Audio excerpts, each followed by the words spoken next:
my name is Amy, and I'm also known as Eli's mom.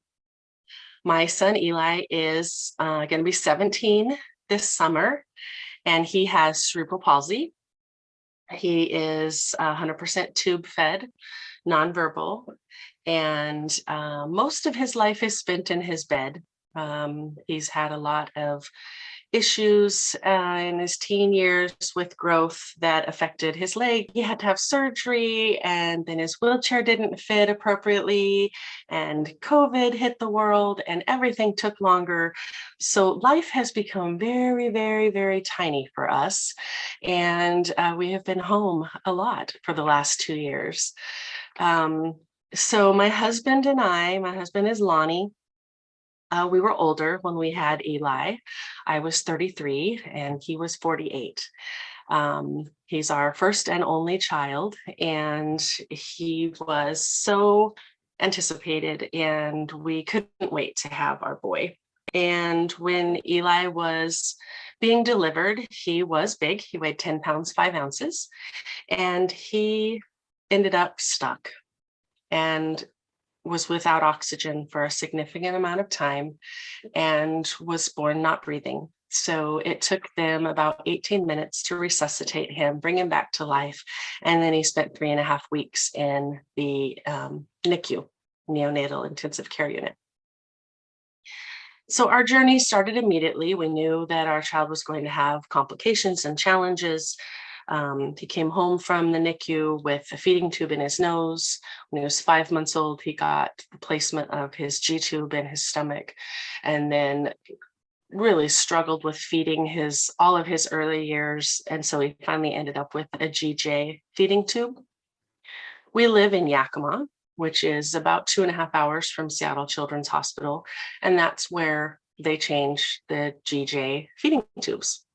So that is the most complicated piece of him being GJ fed, as much as it helps him and we love it and it has changed his life to have that way of feeding. We have to go over every 2 to 3 months to get it changed out. And it's a complicated process. And now you have to get a COVID test a couple of days before. And there's limited appointments available. If the weather's bad, things get canceled. If a tube fails and it's a Sunday, then it's a complicated procedure to try to get into the hospital. So living in a more rural community, we would sure benefit from having a local way to get those tube changed, whether it was in Yakima or Tri-Cities even. So we didn't have to drive over the pass in the winter. That's one challenge, but Eli was just such a joy, and he was a good, happy baby. And, I've told people that I'm close to, Eli really presents the same today as he did when we brought him home. He's 5'9", weighs about 90 pounds. He's one tall, skinny guy. His dad used to be 6 feet, but he's starting to shrink with age. So I've always been 5'9". So we're all 5'9" now. So it's kind of a funny little piece of our caregiving story. So Eli is incontinent, and so we have to do full care for Eli. Everything he needs to stay alive is provided by us. We have a full-time caregiver who works 40 hours a week, but another one of our challenges is that we have more hours available and can't seem to find a caregiver to fill those. Another challenge that's added to our life is my husband has started to have his own health issues, and that has affected how much he can help care for Eli. He does as much as he can, but he just has physical limitations for how strong Eli is getting and how much strength it does take to do some of his care. And then my husband had a stroke in February. Luckily, he's physically okay after that, but it has caused a lot of strength and endurance issues.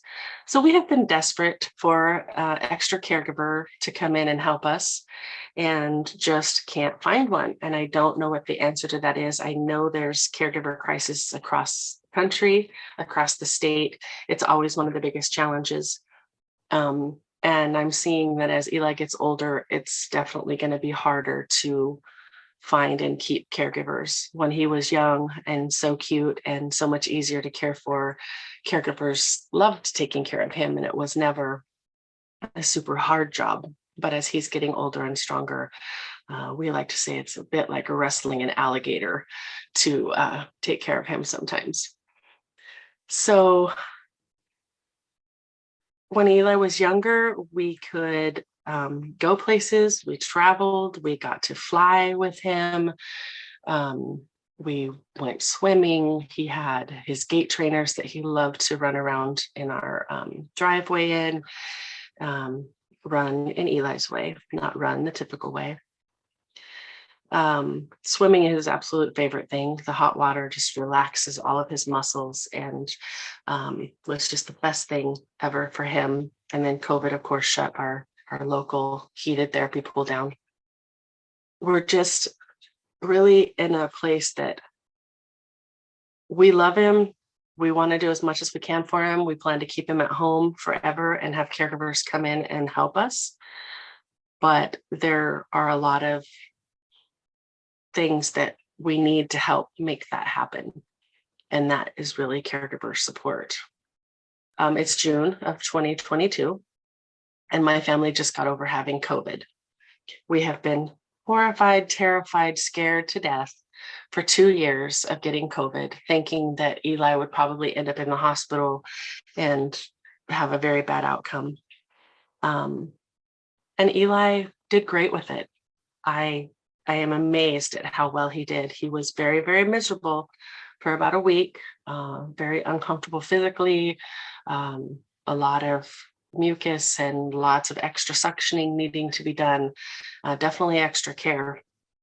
But what makes it the most complicated when you have a child that's full care and they're sick, if the caregivers are sick too, it's really, really hard.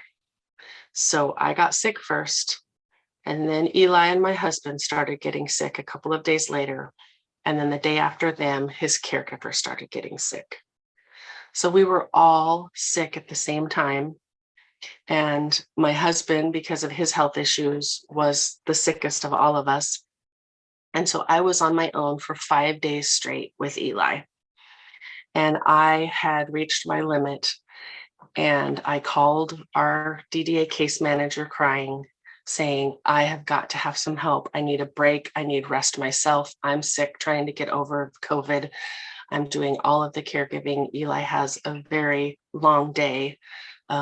He wakes up between 4 and 5 in the morning, and his care doesn't stop till 10 o'clock at night. And he wakes in the night when he was sick, and he needs meds in the night. So it was a huge, huge burden to be on my own for those almost 5 days. And when I called the case manager, she didn't really have any answers for me. So she talked to her supervisor, and they called me back with this. If we got to a point that we couldn't care for Eli, we were to call 911 or child services to come and take Eli out of the home. That was probably one of the most devastating things I've ever heard. I cannot believe that we're 2 years into the pandemic, that there aren't more supports available for families, that their only answer would be to either take him to the hospital or put him in a foster home. Wow. I had called a caregiving agency trying to get a caregiver, and they said it takes at least a week to get set up to have an account with that agency. Our agency never offered anything to try to help us. They were going to keep our caregiver out for 10 days, and I had to advocate for her to come back sooner since she got COVID from us. It wasn't like she would be bringing it into us. And so she did come back sooner than the 10 days. She could only work a few hours at a time. So those have been the biggest challenges for us. That was an absolute crisis mode for us that I had never experienced before. If I'm feeling well, then I'm going to just be tired and deal with it. But when I'm sick, my husband's sick, boy, that was one of the roughest weeks we've had for sure. But in the end, um, Eli's done well. It's been a joy to see him beat COVID and get better from it. This week, he finally started feeling well enough that he started taking longer extra naps and getting the sleep he needed. And he is doing really, really great. But again, our world is really small. So we are trying to make our home, our property, everything he's going to need for the future, because it's too hard to travel with him. He's heavy to get in and out of his chair. If he goes to the bathroom while we're traveling, that's a huge thing to have to deal with while you're driving. And so we're just, we're going to have, we have a caregiving space for him. We're going to have a patio. We're going to put a cover on it so that he can have some outdoor space that's shaded. And just thinking of ways that we can have people here to see us, because we can't really travel anymore. But he likes to do fun things, and I hate that his life is so limited. We didn't want to take him out in the community to get COVID. So maybe now we don't have to be as scared of that to go out in public a little more. Maybe I'll finally take him to a grocery store. So one of the other challenges of having a child who is full care is, if something does happen to one of us, what happens? If our caregiver quits or something happens to them, what happens? I started working when Eli was 7, part-time, and my husband was home. We've had a pretty steady flow of caregivers since Eli was 2 years old. Our first caregiver stayed the longest for almost 4.5 years. And then since then, we've had caregivers for a year, 2 years.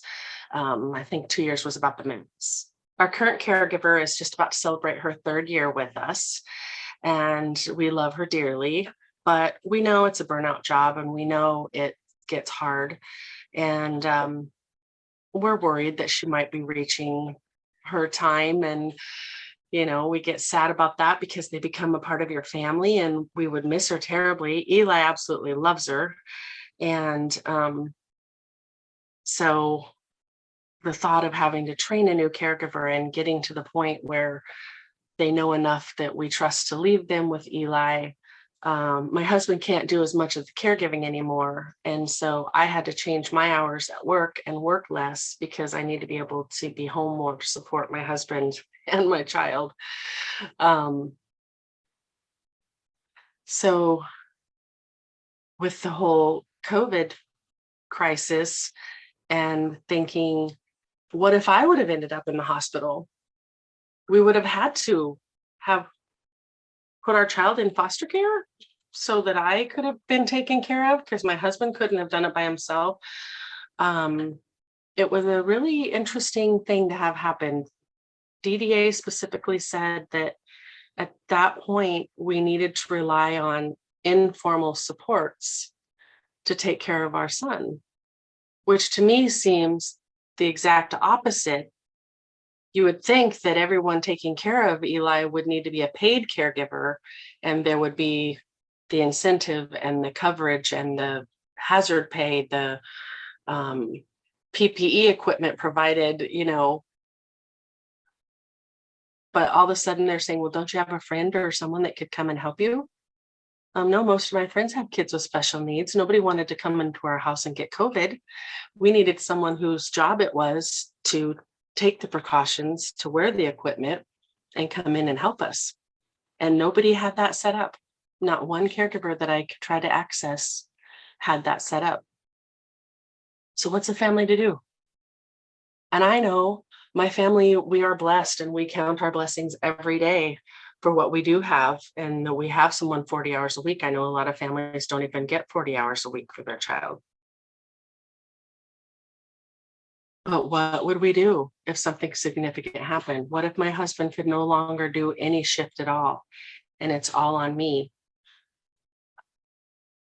I just don't feel like there's any real answers or support to truly support a family to keep their child at home. Not everybody wants to put their child out into community living situations. We want to keep our son home if possible. And I think that should be a workable option for families if they want that. It's always about person-centered care, and that's what's most important to us.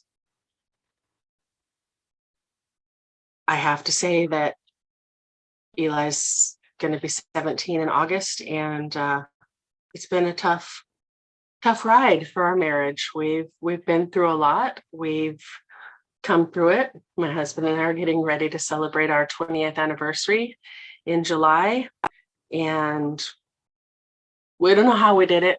We just did it. Sometimes we just fought our way through the days. Sometimes we didn't talk to each other. And then other times, you're just brought so close together to care for your child and do what they need done to care for them and to get them through their challenges. So we just worked through it because we had to. We knew neither one of us could do this by ourselves. We knew we didn't want to have two households with all the equipment that Eli would need. So we just took divorce off the table and made whatever accommodations we had to keep our family intact and care for our son. That became our number one goal, was making sure that Eli was well cared for. I'm really, really proud to be Eli's mom. I'm glad to be back and being able to discuss this in a safe place where hopefully people are listening and can maybe help make changes to help families like mine.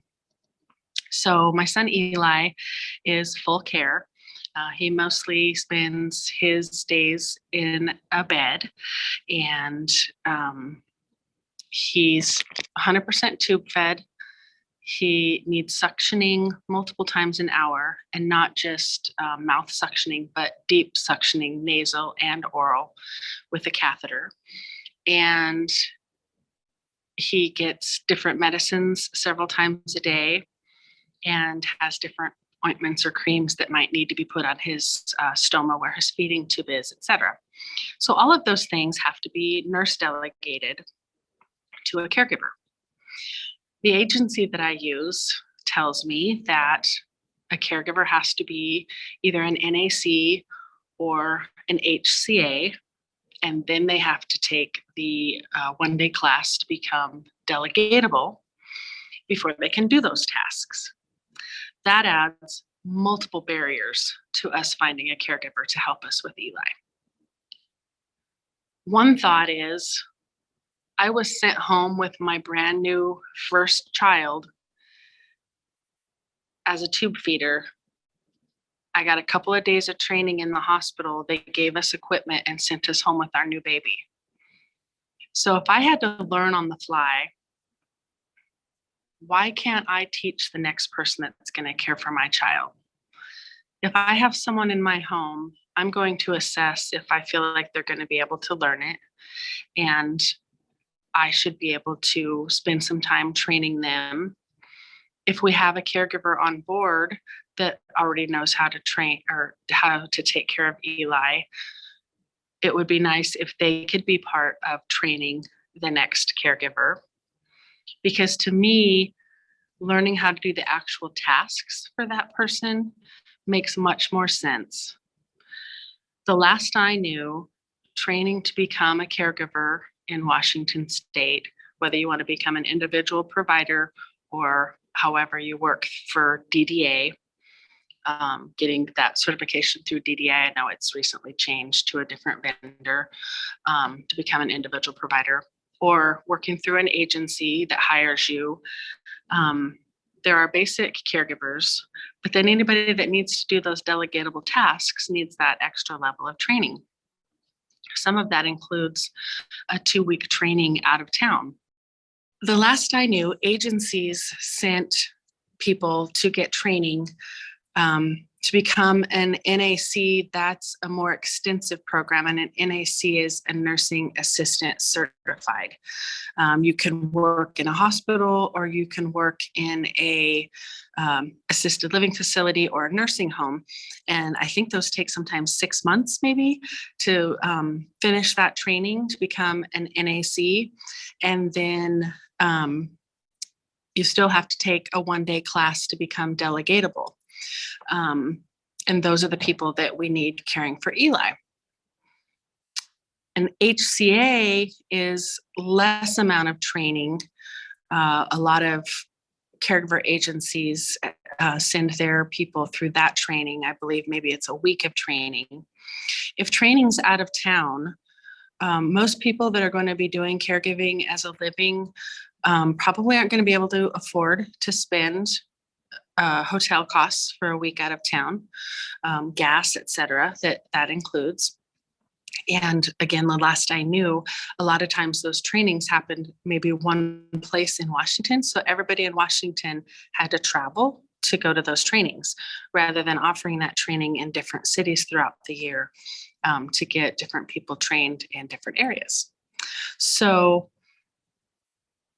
if a person does go to those trainings, the general training, particularly if you're working at a hospital or a nursing home, is going to be elderly care, positioning people in a bed, how to change sheets for a bedridden person, etc. Very, very different than caring for my son, who's a teenager.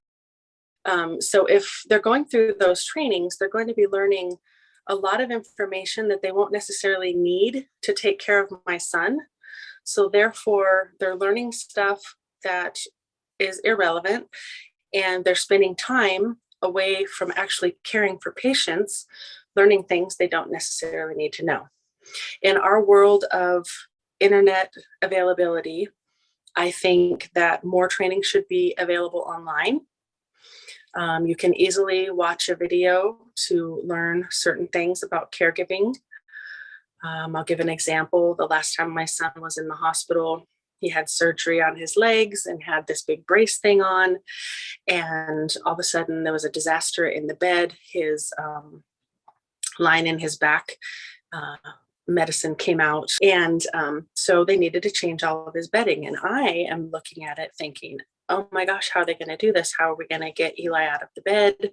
So no, they have this magical way of changing the sheets and rolling the person and getting the sheets underneath them. I was amazed. I was like, wow, that is the coolest thing I've ever seen. I didn't know that was a thing. It made me realize why they fold the sheets a certain way at the hospital, etc. So I understand the value of training. I'm not trying to discredit that at all. But until you really need to know that, why do you have to learn it before you can start caring for a person? If you get into a situation where you are working at a hospital and that's the kind of stuff you're going to be doing on probably a daily basis, absolutely, I understand it. But for this niche of people that have children with disabilities, and you're in our homes caring for our kids within our home, within their bedrooms, within, a much smaller space, and doing very specific care tasks for that person, it seems a waste of resources to me to send someone through that kind of training.